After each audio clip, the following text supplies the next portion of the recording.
Depois de termos falado de café nas duas últimas edições do Palavra Puxa Palavra, impunha-se que hoje lhe falo de um complemento do café, o açúcar.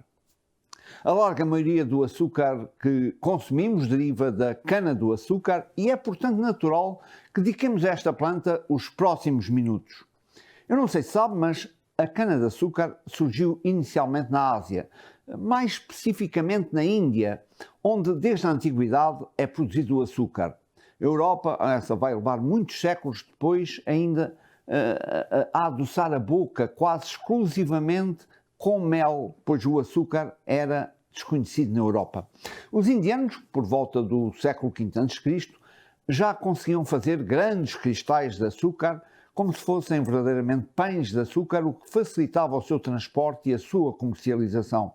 Porque, atenção, o açúcar granulado, como nós o conhecemos, é uma coisa dos finais do século XIX, é, portanto, muito recente.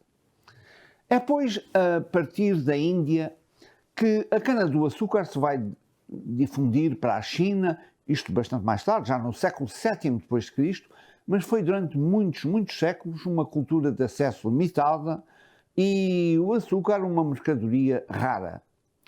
E apesar disso, os árabes vão conhecê-lo e progressivamente vão começando a introduzir a planta no Próximo Oriente, no Norte da África e no Mediterrâneo. Por outro lado, as cruzadas vão ser responsáveis pelo acesso dos povos europeus a essa iguaria que passou a ser muito apreciada. Por volta do século XII, a então República de Veneza, graças ao comércio que fazia com os árabes no Próximo Oriente, passou a dominar o seu processo de produção e a abastecer a Europa de açúcar. No início do século XV, vai-se então dar uma viragem importante na história do açúcar. O infante Dom Henrique resolveu introduzir na Ilha da Madeira a cultura agrícola da cana-do-açúcar, julga-se que a partir de plantas que vieram da Sicília. O primeiro engenho de açúcar terá pertencido a um escudeiro do infante chamado Diogo Vaz de Teive. Há mesmo um documento que refere a data de 1452 e que localiza a primeira produção na Ribeira Brava, situada na capitania do Funchal. A indústria do açúcar floresceu assim na Ilha da Madeira no século XV e em 1590 havia já mais de 30 engenhos dispersos pela ilha, apesar dos sintomas de decadência que já então a indústria sacarina apresentava na ilha. Já no século XVIII, a crise atingiu o açúcar da Madeira, que não suportou a concorrência do açúcar que vinha nessa altura do continente americano. E por falarmos do continente americano, vamos ver como é que a cana-do-açúcar chegou à América. Cristóvão Colombo terá transportado plantas das Canárias para São Domingos, na atual República Dominicana, e Portugal trouxe a cana e trouxe os conhecimentos adquiridos sobre a sua cultura e a produção do açúcar que tinha sido experimentada anteriormente na Madeira. A breve trecho, extensas áreas americanas vão-se cobrir de plantações de cana-do-açúcar, pois aqui encontra excelentes condições para se desenvolver.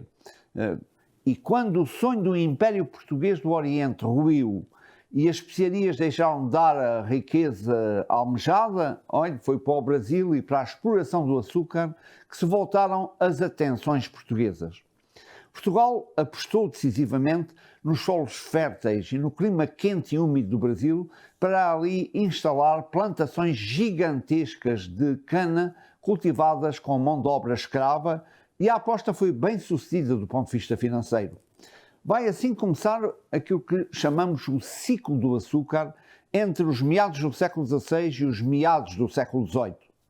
O açúcar representou assim, desta forma, a grande riqueza agrícola e industrial do Brasil e durante muito tempo foi a base da economia colonial. Até aos meados do século XVI, os portugueses tinham explorado no Brasil o chamado pau-brasil, uma árvore cuja madeira de cor vermelha, como se estivesse em brasa, deu origem ao nome Brasil e cuja flor permitia a sua utilização para tingir os tecidos. Mas vamos voltar ao açúcar. Os portugueses possuíam experiência, como dissemos, do cultivo da cana na Madeira, mas também noutros pontos, por exemplo em Cabo Verde, em São Tomé e Príncipe, e claro, conheciam também a tecnologia dos engenhos do açúcar. Tinham igualmente conhecimento completo do funcionamento do mercado africano de escravos, tendo iniciado operações de guerra para a captura de escravos africanos um século antes, ainda no tempo do Infante Henrique. Mas, olha, este assunto voltaremos na próxima crónica. Em 1532, Martim Afonso de Sousa desembarcou no Brasil e em 1534, 2 anos depois, houve a tentativa de implementar um sistema que já existia na Ilha da Madeira, as capitanias. Já ouviu falar nisto, com certeza. E Martim Afonso de Sousa, que se tornou donatário da Capitania de São Vicente, hoje São Paulo, vai iniciar nas suas terras o cultivo da cana-do-açúcar por meio de plantas que ele tinha trazido em viagem e implementou um dos primeiros engenhos do açúcar. E por falarmos nisso, eu creio que será talvez interessante podermos ver como é que se produzia. Para já, há que falar nas plantações, onde a cana é produzida em grandes propriedades, em regime de monocultura. Para entendermos como tudo isto funcionava, vamos observar o desenho do engenho neste mapa de Pernambuco de William Blow, feito em 1675. Repara, este mapa vai talvez permitir-nos compreender melhor como é que tudo isto funcionava. Vamos agora ampliar a imagem. Repare que em primeiro plano, à direita, temos o engenho propriamente dito, ou seja, a fábrica que vai moer a cana para que se faça o açúcar. No último plano, lá atrás, não sei se está a ver, ao meio, uma grande casa, é chamada Casa Grande do Proprietário. E à sua esquerda, a senzala, isto é, o dormitório dos escravos que aí trabalhavam. Como vemos neste esquema agora, que lhe estou a mostrar, havia a moenda ou o engenho, a Casa Grande do Senhor, a senzala dos escravos e o canavial. Claro que o trabalho no canavial era muito duro e normalmente era feito por escravos. A necessidade de mão de obra levou os donos dos engenhos a tentar, sem sucesso, escravizar os índios. Num primeiro momento, entre o século XVI e o início do século XVII, os índios foram utilizados como mão de obra escrava. Contudo, uma série de problemas começou a pôr-se relativamente à escravização dos índios. Os primeiros contactos com os diferentes povos nativos, as complicações com epidemias, os choques culturais dificultavam imenso a escravização destes povos. E, por outro lado, os jesuítas, que chegaram em missão ao Brasil em meados do século XVI, opunham-se à utilização dos índios para trabalhos forçados. E havia ainda um outro aspecto, é que os índios, do ponto de vista civilizacional, viviam da caça, da pesca, ainda desconheciam a agricultura, o que os não tornava rentáveis como mão de obra. Então, os colonos portugueses optaram por trazer escravos da África. Décadas depois, a cachaça, como sabe, uma aguardente que resulta da destilação dos subprodutos da produção do açúcar, serviu de troca no comércio de escravos. De uma forma geral, os núcleos mais produtivos utilizavam mão de obra africana, enquanto os núcleos mais pequenos continuavam com a mão de obra índia. E depois a cana, depois de ter sido colhida e cortada, vinha para o engenho para ser triturada e convertida em líquido, e daí vai resultar o açúcar. A força motriz do engenho podia ser obtida de várias formas. Uma podia ser através da força hídrica, utilizando o mesmo princípio de um moinho d'água. Uma outra forma de propulsão era atrelar animais, como podemos ver nesta imagem. Mas, muitas vezes, preferia-se a força direta dos escravos. O Brasil torna-se no maior produtor de açúcar do mundo nos séculos XVI e XVII. As principais regiões açucareiras eram, a princípio, Pernambuco, a Bahia, São Paulo e, mais tarde, a zona do Rio de Janeiro e a Paraíba. A pouco e pouco, vastas áreas de plantação da cana começam a surgir por todo o Brasil e os engenhos vão se multiplicando. Em meados do século XVI, havia já cerca de 50 engenhos, mas no final do século aumenta para 256. E com a intensificação do processo colonizador nas Américas, países como a Espanha e Portugal vão procurar assegurar o controle sobre o que era produzido e explorado nas suas áreas de domínio. Sob a lógica do mercantilismo, Portugal vai estabelecer uma série de normas às suas colónias com o objetivo de manter uma exclusividade comercial, tanto na compra das matérias-primas a preços baratos, como na venda de produtos manufaturados a preços mais elevados.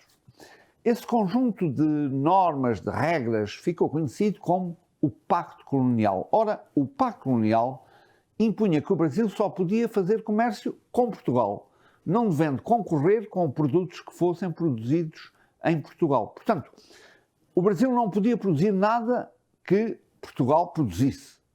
Estabeleceu-se então, digamos, um monopólio comercial.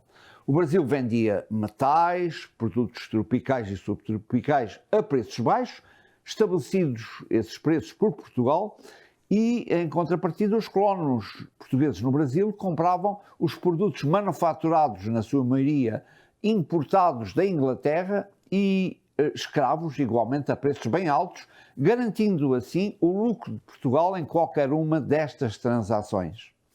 Entretanto, Portugal vai começar a sentir o seu império ultramarino ameaçado, sobretudo pela França, pela Holanda, isto nos séculos XVI e XVII, principalmente no século XVII e, sobretudo, durante o domínio filipino.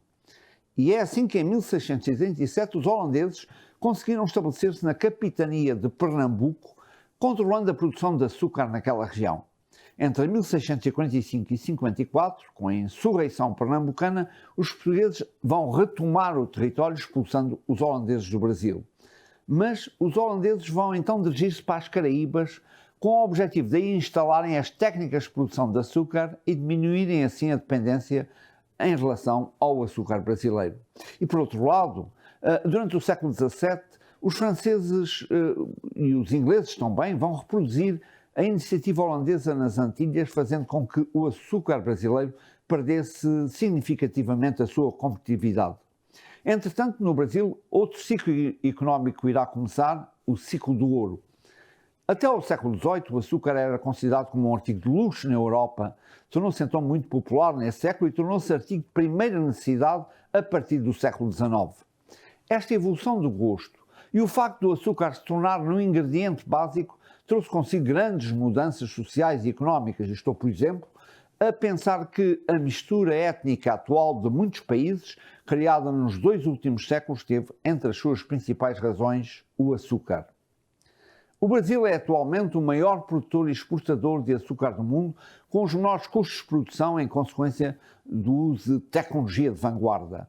A cana ocupa mais de metade dos terrenos do estado de São Paulo, onde se fabricam quase 2/3 de todo o açúcar brasileiro, sendo esse estado responsável por 70% das exportações brasileiras. E vou terminar com um dado que não sei se conhece. Como viu, a cana produz o açúcar que pode ser convertido em álcool, cachaça de que já falámos, mas do álcool pode-se fazer o etanol. Sabe o que é?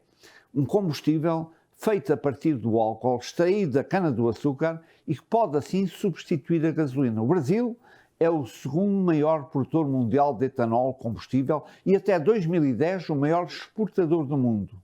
Juntos, o Brasil e os Estados Unidos lideram a produção industrial de etanol, representando em conjunto 87,8% da produção mundial. E isto faz com que o Brasil seja classificado como a primeira economia sustentável com base em biocombustíveis do mundo.